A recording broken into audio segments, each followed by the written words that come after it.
the majestic peaks of Mount Kailash echoed with silence. After the departure of her sons, Ganesha, who had taken the mantle of divine wisdom, and Kartikeya, the warrior destined to fight demons in the south, Goddess Parvati felt a profound void. Though surrounded by divine attendants, celestial wonders, and her eternal consort, Lord Shiva, her heart longed for the tender presence of a daughter. One day, Parvati wandered alone in the enchanted Nandanvan, her footsteps heavy with melancholy. There stood the Kalpavriksha, the wish-fulfilling tree gifted to the Devas after the churning of the cosmic ocean. With a heart full of longing, she prayed not for power nor glory, but for a daughter to ease her sorrow. Moved by her purity, the Kalpavriksha blossomed, and from its golden petals emerged a girl of indescribable beauty. Her skin glowed like moonlight on the snow. Her eyes shimmered like the depths of a Himalayan lake. She was named Ashokasundari, the beautiful one who removes sorrow. No sooner had Ashokasundari begun to grow than the sage Narada visited Mount Kailash. With his Veena and ever-smiling presence, he delivered a prophecy that would shape her destiny. She is destined to marry Nahusha, a mortal born of the lunar dynasty, who shall one day rise above all kings and rule the very heavens as Indra. This was no ordinary prediction. It was a divine decree. Ashoka Sundari's fate had been entwined with Nahusha's even before he was born. She listened quietly, her heart a mix of curiosity and silent devotion to a destiny not yet realized. But where there is light, darkness follows. In the shadowy forests below Kailash, a Rakshasa named Hunda heard of Ashoka Sundari's divine beauty and her foretold role as the consort of a future Indra. Blinded by desire and lust for power, he hatched a cruel plan. Hunda was no ordinary demon. He was a master of illusion and deceit. Disguised as a holy sage, he appeared before Ashoka Sundari and spun a web of lies. Your destined husband, Nahusha, is dead, slain before he could fulfill his fate. But do not despair, child. I shall care for you in his place. Ashoka Sundari, though young, possessed her mother's wisdom and her father's inner sight. She saw through the illusion. Her eyes turned sharp, her voice fierce. You shall die at the hands of Nahusha. Mark these words, your fate is sealed.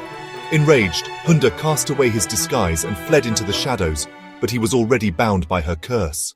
In a distant kingdom, King Ayu and Queen Indumati, rulers of the Chandravansha, prayed for a son. The gods answered with the birth of Nahusha, a child glowing with the grace of Soma himself.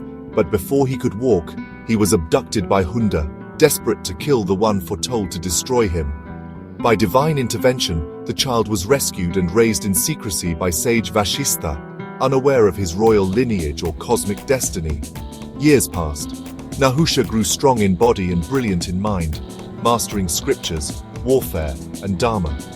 All the while, Ashoka Sundari waited in Kailash, her soul connected to his across time and space.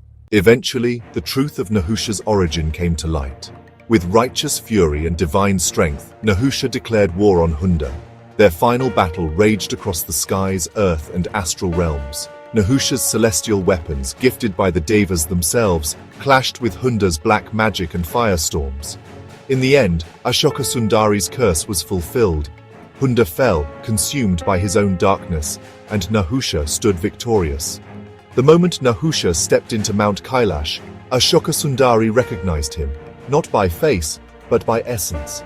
Their reunion was not just romantic, but mythic, a convergence of fate, love, and divine design. Ashoka Sundari and Nahusha were married in a grand celestial ceremony. As foretold, Nahusha became Indra, ruler of the heavens, when the throne was vacated by the original Indra during his exile. Ashoka Sundari, as his queen, ruled beside him. But Nahusha, once humble and pure, grew arrogant with power. He demanded sages carry him in a palanquin and insulted Agastya, the revered rishi. For this hubris, he was cursed, transformed into a serpent and cast down from heaven. Heartbroken but unwavering, Ashoka Sundari renounced her palace, retreating into divine seclusion. Some say she meditated for centuries. Others believe she merged into the divine feminine aspect of Uma or Shakti, becoming a guardian deity of secret Himalayan realms. Why is Ashoka Sundari almost forgotten? Unlike Ganesha or Kartikeya, her stories were not widely retold.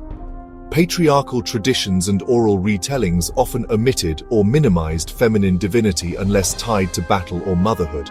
But in Ashoka Sundari lies the story of feminine agency, resilience, and the courage to stand against deceit. Her tale is a hidden jewel of Hindu mythology, untold but unforgettable. Ashoka means removal of sorrow. She is born out of pain, destined to restore joy. Sundari means beauty, not just physical but spiritual and moral beauty. She represents the unspoken power of feminine prophecy, the strength of truth, and the capacity for divine love beyond time.